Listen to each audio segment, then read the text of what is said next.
Водов Кирилл, Кембриджский университет.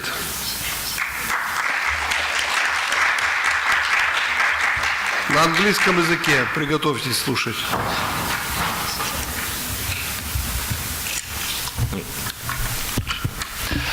Большое спасибо за возможность выступить в рамках данного форума.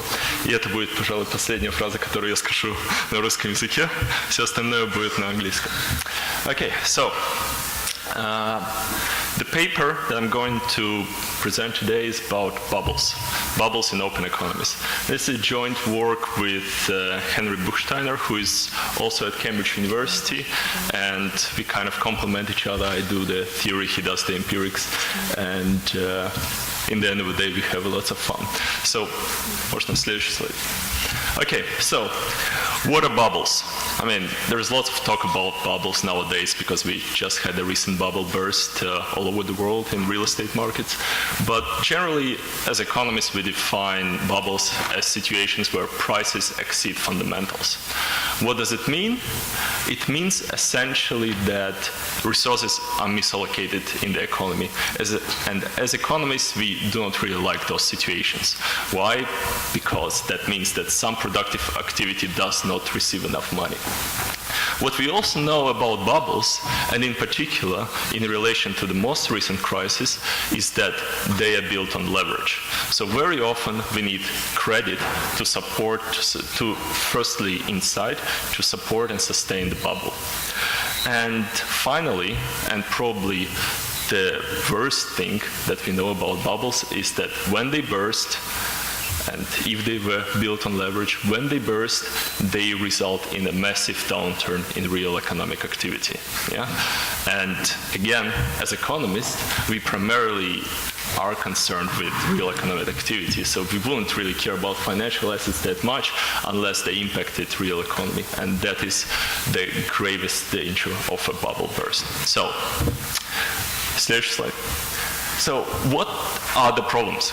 I mean, obviously, if it is such a great problem, then lots of people must have worked on bubbles. But there are still lots of gaps in the literature. Primarily, they arise from the fact that the theories that we have are not very well related to the empirical evidence that we observe. Yeah. So firstly, what empirics shows is that theoretical bubbles that we generate with our models tend to be too small in comparison to what we have in reality.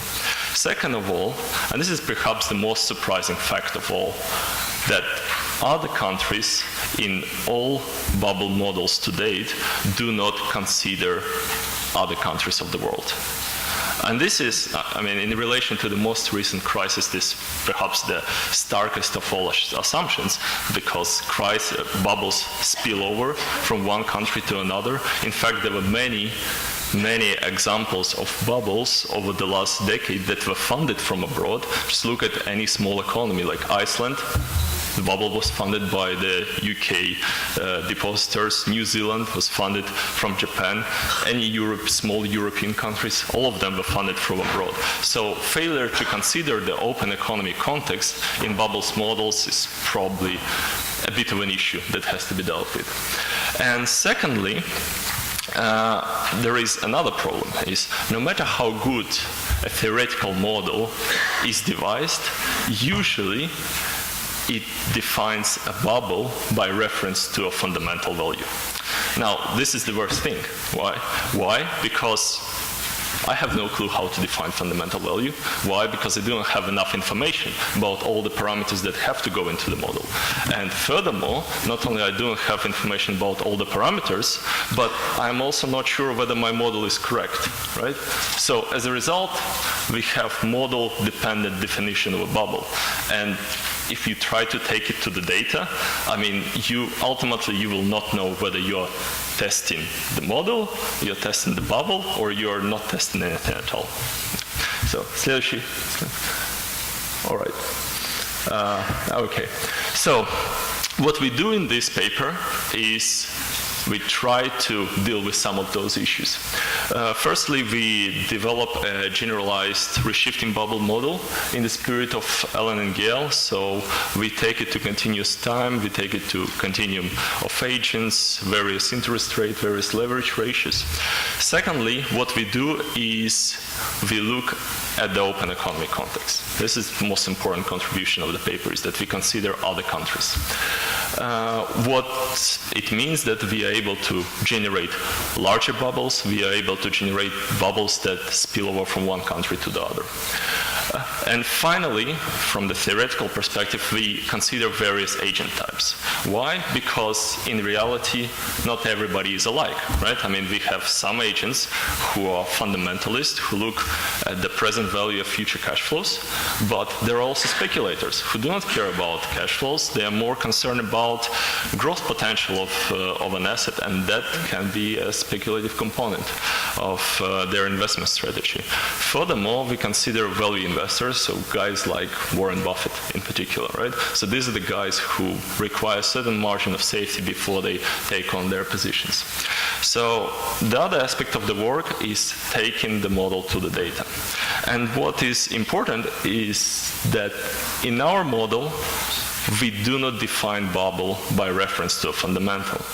We find an indirect way to see whether risk shift incentives are in place, and when they are in place, that would indicate that the bubble is likely to be in the model. And we devise a simple identification procedure and take it to the New Zealand housing market and demonstrate that, in fact, during the period from 2001 to 2003, the country experienced a risk shifting bubble that was funded from cheap funding from Japan. So this slide. Okay.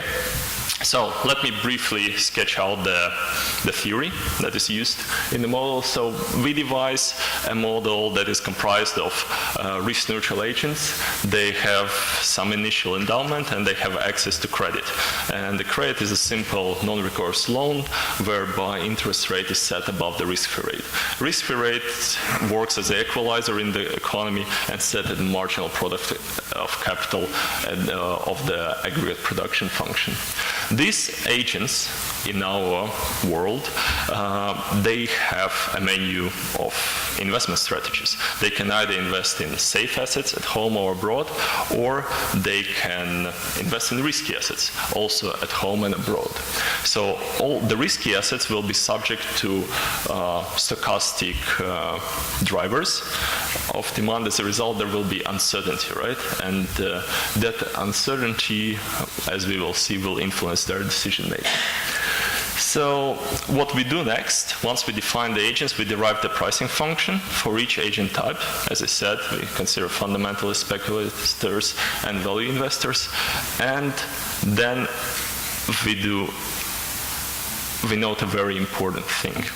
And this is the derivative on the slide, yeah? So the first order effect of the volatility increase on the price of agents in our economy, in principle, should be zero. Why? Because agents in our economy are risk neutral, so they should not care about the risk. However, when we are in a bubbly state, what happens is that agents start to love risk.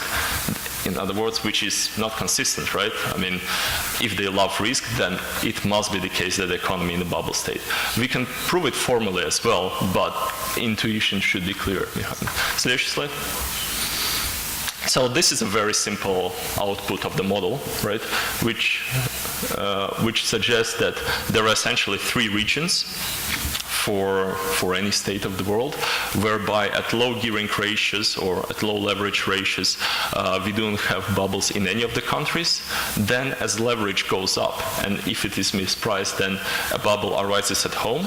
And then when leverage rises further, then investors have an incentive to go abroad and generate bubbles abroad. Yeah? So this is the basic feeling of the model. Slash slide. So what are the results? Essentially, can be split into three phases of the bubble: emergence, persistence, and burst. So at emergence state, we show, in contrast to the existing literature, that mispriced credit alone is not sufficient to generate a bubble. What you need is sufficient amount of leverage, right? Which is actually a very good thing for economists, right? Because otherwise that would mean, why do we need financial sector at all? I mean, if financial sector generates bubble, we should take it out from the equation. But what we show, we do need financial sector. It's just when financial sector is too large, provides too much gearing to the agents, that's when the bubbles kick in. This gives obviously rise to many policy concerns that are around Europe at the moment when they try to impose a limit on LTV ratio, and that is pretty much consistent with what our models suggest they should do. Second, обратно. And secondly, the important role is played by foreign transaction costs and FX volatility. So when FX transaction costs are low and volatility is high, then bubbles do tend to emerge abroad. Yeah? And when they emerge abroad, we can generate pretty realistic dynamics. So persistence mechanics in our model has two flavors. It's either conventional, which is transaction-based. We have lots of transactions, people transact many assets. Or it is speculative, whereby agents try to ride the bubble. Yeah? And this is a very realistic thing that we get. Like, a lot of people do not transact every second, they hang on to their assets. And burst mechanics in our model arises obviously from two stochastic factors, either the collapse in asset values, unexpected collapse in asset values, or a change in FX rate. Следующий slide. So the final thing that we do is we take our model to the data, and okay, so I don't have enough time to do that, but trust me, we are able to identify a risk-shifting bubble in New Zealand that was funded from Japan in 2001 to 2003. And можно следующий слайд? Еще один. Okay, and to conclude, obviously,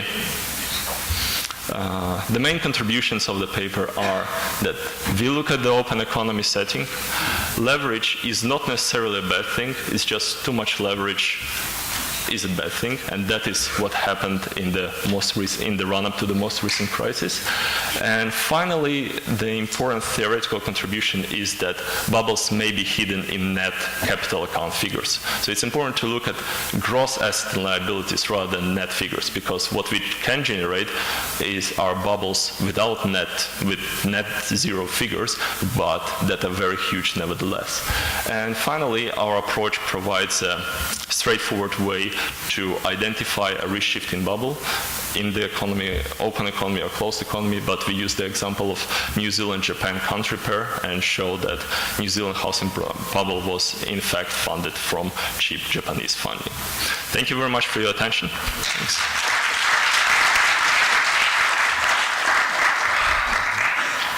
Спасибо, уважаемые эксперты. Господин Халер.